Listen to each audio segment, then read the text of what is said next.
ये सारे कष्ट जो आपके, आपकी बेटी के, जो भी महिला सदस्य हैं, उन सभी में ये सब स्मृतियाँ थी, सभी कष्ट नष्ट हुए। आप में जो थे तमाम, बिटिया में थे, सभी नष्ट हुए, सभी स्मृतियाँ नष्ट हुई, रोगी। ओम। स्किज़ोफ्रेनिया की स्मृतियाँ थी, मतलब आने अवश्य चीजें दिखाई देना, सुनाई देना, महसूस करना। एंजाइटी होती थी, यूरिन में इन्फेक्शन था, कमर दर्द की स्मृतियाँ थी, रक्त दूषित था, बॉडी ऑटोइम्यून हो गया था, ग्लूकोमा की स्मृतियाँ थी, चक्कर आना, गले में सूजन व दर्द होना, पेट दर्द की स्मृतियाँ थी, आंखों में सूजन, यूट्रस में फाइब्रॉइड्स बन गए थे, गांठें बन गई थी, श्वास लेने में भारीपन महसूस करना, ओवेरियन इन्फेक्शन था, गंधक की स्मृतियाँ थी, बोन मैरो दूषित था, ब्रेन हैमरेज की स्मृतियाँ थी, चेस्ट में पेन की स्मृतियाँ थी, स्लीप डिसऑर्डर की स्मृतियाँ थी, कैंसर की स्मृतियाँ थी, लीवर में, कोलोन में, रेक्टम में, गॉल ब्लैडर में, गले में और ओवरी में। कितने खराब खराब कष्ट थे, ऐसे यूट्रस, ओवरी ऐसे खराब हो रहे थे। सारी स्मृतियाँ सब नष्ट हुई। यूट्रस में फाइब्रॉइड्स बन रहे थे, ओवरी में सिस्ट बन रहे थे, लिपिड ट्यूब में सड़न हो रही थी, पीसीओडी की स्मृति थी और पेशाब करने में कष्ट होता था। ये सभी नष्ट हुए। कल एक महाहवन होगा बेटा, तो दरबार की ओर से कराया जाता है, जो पता ही है आपको, तो उसको ज़रूर करना है आपको, ठीक है।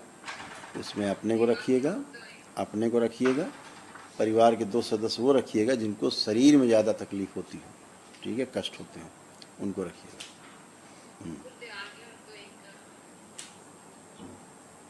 मेरे पति देव गुरुदेव अभी शादी में हैं, क्या वो जहाँ काम कर रहे हैं वो सही है? वो जगह एक बार देख लीजिए। देखो जहाँ वो काम करते हैं, आपके पति देव देखें जहाँ काम करते हैं।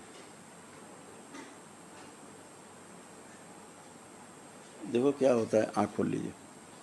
क्या होता है कि हम समस्या को बाहर देखते हैं, समस्या हम में स्वयं रहती है बेटा। और जब समस्या हमें, जैसे हम चश्मा हमने लगा लिया काला, तो हमें सब काला ही काला सब दिखेगा, लाल लगा ली तो लाल लाल दिखेगा। हम सोचते लाल क्यों दिख रहा है, काला क्यों दिख रहा है। तो हमारे अंदर जो स्मृतियाँ रहती हैं खराब, वो हमें भटकाती हैं चीज़ों से, ठीक है ना। और हाँ, अब वो ठीक है, उस काम से, अपनी जगह से वो संतुष्ट भी हैं आपके हस्बैंड। आप पूछ सकती हैं, अगर पीछे खड़े हैं तो अब उनकी बुद्धि एकदम साफ है, अब उनसे पूछिए। अच्छा कोई बात नहीं, तो अब आप उनसे पूछेंगे तो वो बताएंगे कि हाँ ठीक है। क्यों? अपने अंदर से गंदगी गई, स्मृति गई। हाँ, थोड़ा परिवार से दूरी ज़रूर बना के उनकी आदत पड़ गई थी, परिवार से थोड़ा सा दूरी बना के रखना, ऐसे वाला एकांत वाला थोड़ा सा बन गया था। अब आज से वो भी ख़त्म है, ठीक है। हाँ, कल महाहवन करिएगा तो उनको भी जरूर रखिएगा, और परिवार के 2 लोग और रख के, 3 लोग रह के संकल्प करके करना, ताकि स्मृतियाँ नष्ट हो बेटा।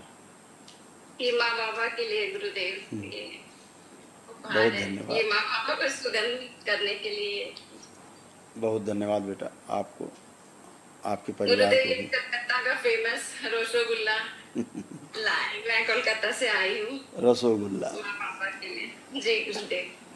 बहुत धन्यवाद बेटा, धन्यवाद गुरुदेव। बहुत धन्यवाद आपको। आप इतना ख्याल रखते हैं आप लोग दरबार का, बाबा माँ का, इसके लिए बहुत धन्यवाद आप सबको। खुश रहो बेटा। प्रणाम। खुश हो मैं बेटा। एमबीबीएस कर रही हूँ, और यहाँ पे आने के बाद तो मुझे कुछ समझ ही नहीं आ रहा कि मतलब मैं क्यों ही कर रही हूँ। मतलब यहाँ का तो अलग ही सब साइंस है, और मतलब पता नहीं अलग ही लग रहा है मुझे। तो मैं क्या मतलब करूँगी, तो पर आप कुछ बताइए। हाँ, आप बहुत अच्छा प्रश्न आपने किया है, और चूँकि आपने ध्यान से देखा है, एक्सपीरियंस किया है, अनुभव किया है, आपने अपने भी कष्टों का अनुभव किया है। जो कष्ट थे अब शेष नहीं। हम आपसे मिले भी नहीं हैं, हमने आपसे कभी बात भी नहीं की है, आपसे मैंने कभी आपके रोग और कष्ट भी नहीं पूछे हैं, है ना। कोई टोना टुटका नहीं हुआ है, कोई जादू टोना नहीं दरबार में हुआ है, कोई झाड़ फूक नहीं हुई है, हुई है कुछ नहीं।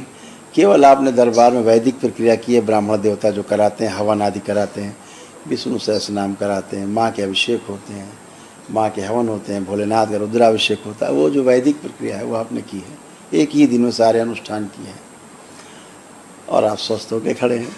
तो आपको लगता है ये कौन सी विद्या है कि जो हम MBBS कर रहे हैं या बच्चे जो BMS कर रहे हैं या जो भी चिकित्सा के क्षेत्र में बच्चे काम करना चाह रहे हैं और प्रयास कर रहे हैं आगे चल के अच्छा काम करेंगे, तो ये तो बिल्कुल ही अलग है। तो हम कैसे कर पाएंगे, ये प्रश्न मेरे सामने भी आया। मेरा भी एक बेटा जो है वो चिकित्सक है, तो उसके तमाम दोस्त एक बार आए, जब वो दूसरे या तीसरे वर्ष में थे ये लोग, तो सारे दोस्त उनके आए हुए थे आश्रम। तो जब उन्होंने सब देखा तो अपने माता पिता के लिए किया संकल्प करके एक दिवसीय, उसके बाद घर में पूछा, घर में सब ने कहा अरे हम लोग तो ठीक। कहे तो आप लोग तो आए भी नहीं, ठीक कैसे हो गए? तो सब बच्चे इकट्ठे होकर मेरे पास आए, तो सब इकट्ठे सुबह से शाम तक बैठे रहे मेरे कक्ष में। मैं आप जैसे सब लोगों से बात करता रहा, चिकित्सा करता रहा। तो मैंने कहा तुम्हारे लोगों के अंदर बड़े प्रश्न चल रहे हैं, क्या बात है, कुछ पूछना है? बोले हाँ, ये चाहते हैं कि हम लोग पूछना चाह रहे हैं कि पढ़ाई जो कर रहे हैं वो छोड़ दें, क्या करें? हमने कहा कि क्यों पढ़ाई क्यों छोड़ दोगे? बोले यहाँ आकर के जो हमने देखा है पिछले 5-6 दिन में, ये तो बड़ा अद्भुत है। आप तो कहते हो ओम ये हो जा वो हो जाता है, यहाँ तो आदमी ठीक हो जाता है एक ही दिन में। हम लोग के परिवार भी ठीक हो गए। तो ये तो विद्या हम लोग की काम ही नहीं आएगी, हम लोग तो लगे रहेंगे महीनों सालों डॉक्टर मरीज के साथ, वो कहता रहेगा मेरा भी यहाँ कष्ट है, अभी मेरे वहाँ कष्ट है, बताता रहेगा, हम इलाज कर तो परेशान हो जाएंगे।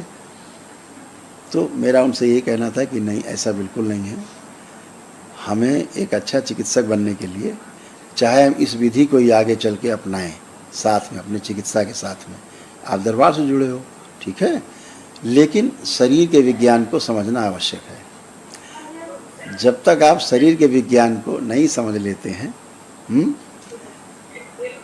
एनाटॉमी जो है एक, उसको आप नहीं पूरा आपको पता है उसके बारे में कि कौन सा सिस्टम कहाँ पे काम करता है, कैसे काम करता है और किन कारणों से यहाँ रोग उत्पन्न होते हैं, कैसे हमारे सिस्टम में चीज़ें कैसे कैसे काम करती हैं, आधुनिक विज्ञान के अनुसार सब चीज़ें हमें जानना ज़रूरी हैं। हमें हर चीज़ जानना ज़रूरी है। तो जब हम अपने शरीर के बारे में पूरा ज्ञान रखते हैं तो फिर हम उसके सूक्ष्म शरीर के बारे में ज्ञान अर्जित कर सकते हैं। अभी जब हमें स्थूल शरीर का ही नहीं ज्ञान होगा तो हम सूक्ष्म शरीर का ज्ञान अर्जित करके भी क्या करेंगे? मेरे सामने शरीर खड़ा है, सूक्ष्म नहीं जानते उसमें कष्ट, क्योंकि हम देख रहे हैं कष्ट में, लेकिन क्या कष्ट है नहीं जानते। अगर कष्ट है तो कैसे उसको ट्रीट किया जाए यही पता रहता है फिर। तो उस विज्ञान को समझना जरूरी, पढ़ाई जरूरी है, एक बात। दूसरी बात, आप जैसे बच्चे, होनहार बच्चे जब दरबार को समझते हैं तो उस चीज़ को आगे बढ़ाने की कोशिश भी करते हैं।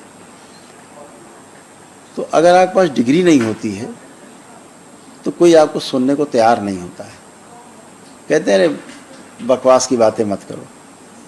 लेकिन जब एक डिग्री होल्डर, एक डिप्लोमा होल्डर या डिग्री होल्डर या MS MD किया हुआ, मास्टर किया हुआ आदमी जब मंच पे खड़ा होकर कहता है कि नहीं ये मैंने अनुभव किया है, ऐसा होता, तो लोग उसको सुनते हैं, उसको सुनना चाहते हैं फिर कि ये इसने तो समझ के कह रहा होगा कुछ। तो मंच आपको मिलता है पढ़ने के बाद, डिग्री के बाद, तो मंच भी आपको मिले। इसलिए पढ़ाई लिखाई बहुत ज़रूरी है, और जम के पढ़ाई लिखाई ज़रूरी है।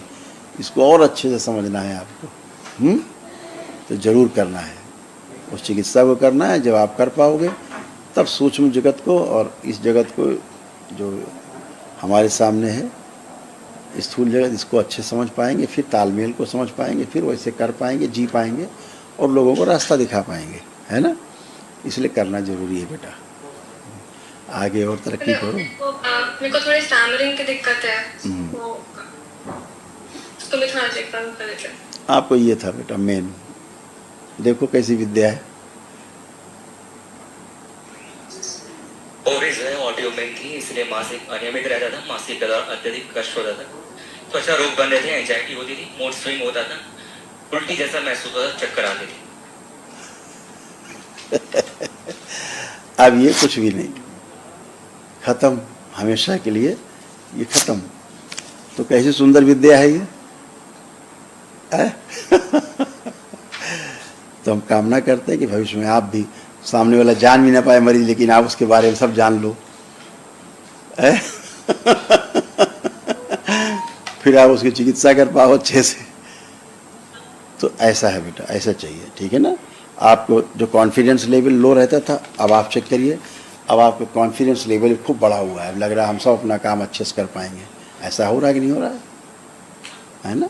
आप सब बच्चे और अच्छे कर पाएँ, दरबार का यही प्रयास है कि इस विद्या को आगे ले जाएं। हम लोग प्रयासरत हैं कि एकेडमिक वे में इसको आगे ले जाया जा सके, स्कूलिंग की जा सके, इसकी यूनिवर्सिटीज़ में इसके सब्जेक्ट हों, और लोग इसको, अगर मानव जाति के कल्याण के लिए विद्या है तो इसको स्प्रेड किया जाए, इसको आगे बढ़ाया जाए लोगों में। जो आप जैसे बच्चे तमाम हैं, जानना चाहते हैं, समझना चाहते हैं, उसको समझ पाएँ। तंत्र में शामिल होना उसका एक वही प्रयास है। ठीक है, खूब खुश रहो, खूब प्रसन्न, स्वस्थ रहो। हरियर बेटा।